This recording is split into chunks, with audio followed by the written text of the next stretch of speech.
Bu sualda eyni bir element atomu elektron alıbdır. Elə x eyni element. Sadəcə elektron alıb, keçib xm. Biz də bilirik ki, elektron alanda yük nə olur? Azalır. Yəni bunu dəqiq bilirik ki, m-in qiyməti mənfi olmalıdır. Niyə mənfi olmalıdır? Çünki əvvəl 0 idi. 0 idisə 3 elektron alırsa, deməli 3 bunu azaltmalısan. Bunun da 3 azalması nə deməkdir? Mənfiyə düşməsi deməkdir də. Yükü azalır. Ona görə mən əminliklə yazıram ki, m sıfırdan kiçikdir. Bir də ki, bu elektron alandan sonraki vəziyyəti bu vəziyyətdir. Deməli, buradakı elektronun nə olacaq? Çox olacaq. Və eyni element atomu olduğu üçün bunun protonu, burada nə qədər proton varsa, burada da o qədər proton olacaq. Və orada başqa nə var ki? Həmin sualda, 28-ci sualda. Ə, Məsələn, radiusu soruşa bilərlər, hansının radiusu böyükdür? Elektron alıbsa şip, bunların radiusu böyükdür. Məsələn, indi burada bu sualda yoxdur, amma soruşula bilərdi. XM-in radiusu böyükdür, X0-ın radiusundan. Yaxşı. Növbəti sual nədir? Denən baxaq. Deməli, bu güvən test toplusu atom quruluşunun sualıdır, 30-cu sual. A B-dən kiçikdir deyir. XA, XB çevrilməsində nə dəyişmir? Dəyişmir. A B-dən kiçiksə, burada bir məntiq var da. Demək ki, bu elektron verib ki, bəli, elektron verib ki, yəni bu sağdakı soldakından böyük olanda, yəni sağda bu da B-dir. Soldakından böyüksə deməli elektron verib ki, yük artır, bəli. Amma əksi olanda, yəni soldakı sağdakından böyük olanda, o vaxt olur ki, soldakı sağdakından böyük o elektron alanda. Deməli bu 100% elektron nə edib? Verib bəli. Elektron bura minus qoyun. Elektron verib bəli. Elektron verib. Elektron da verəndə radius kiçilir. Radius nə olur? Radius kiçilir. Eyni elementdə proton sayı dəyişmir.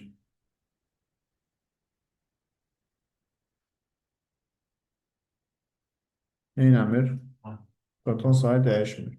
Elektron sayı nə olacaq bəs? Bu sayının sabit. Yo dəyişəcək. Buradakı çevrilmədirsə 100% elektron dəyişir. Elektron sayı dəyişəcək. Nə mənada dəyişir? Yəni artır, azalır. Verirsə elektron. Elektron verir, necə arta bilər? Verəndə mənfi olur. Bu elektron itirir, gəlir keçir bu vəziyyətdə. Bunun yükü artır. Amma əksinə elektron sayı nə olur? Azalır. Elementar şeylər.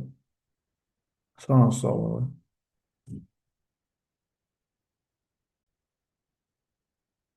XO4N deyir 50 dənə elektron var burada cəm. Yəni kübənin test toplusu, 2025 test toplusu, atomun quruluşu 43-cü sual. X-in sıra nömrəsini istəyir bizdən. 50 dənə elektron var. Burada 50 elektron varsa, oksigenin sıra nömrəsini bilirik. X-in sıra nömrəsi də 15-dir. Onu da bilirik. Bizdən sadəcə olaraq yük sorulur. Hər bir sıra nömrəsini, yəni proton sayını öz sayına vurur. X-dan 1 dənədir, oksigendən isə 4 dənədir. Bir oksigenin də 8 proton var. 15 vurulsun 1 plus, 8 vurulsun 4. Nə qədər edir bu? 47 eləmir. 47. Və 50 ilə 47-in fərqi neçə il? 3. Burası burada 2 dənə cavab var. Müsbət 3 yoxsa mənfi 3. Belə bir məsələ var. Çox vaxtı siz bunların fərqini tapanda fərqləndirə bilmirsiniz ki, müəllim hansı doğrudur da. Müsbət 3 yoxsa mənfi 3 doğrudur.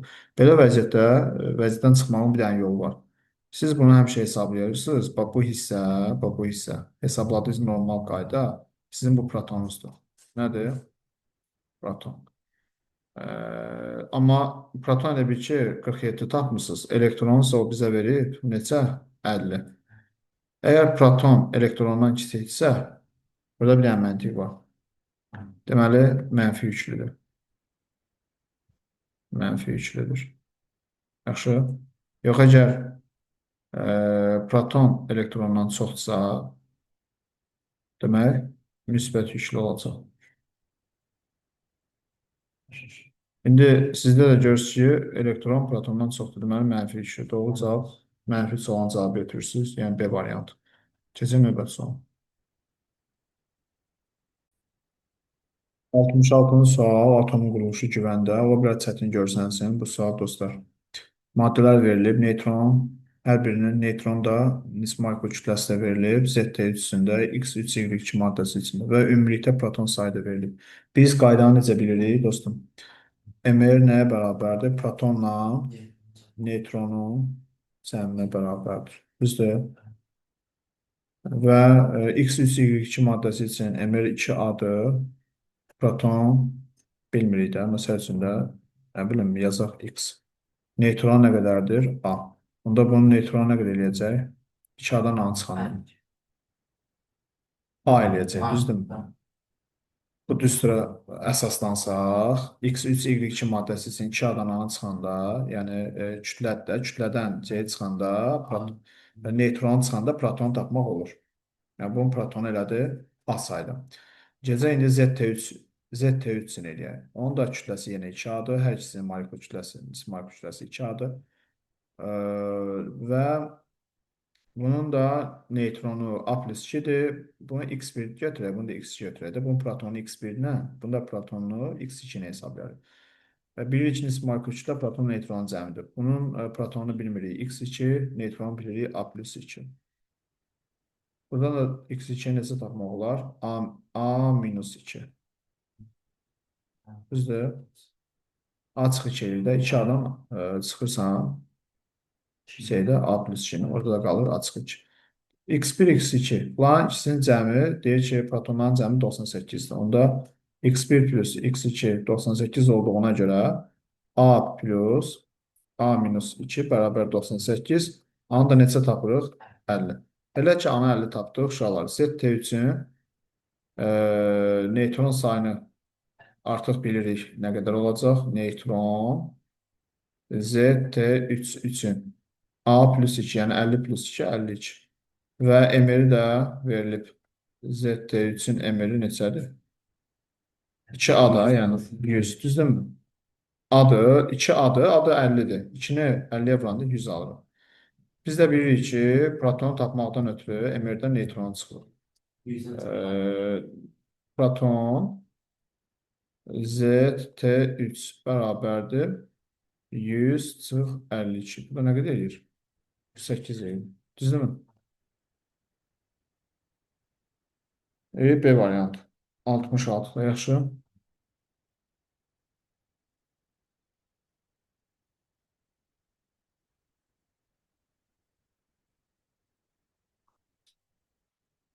Sən 68. Axı 68-sən.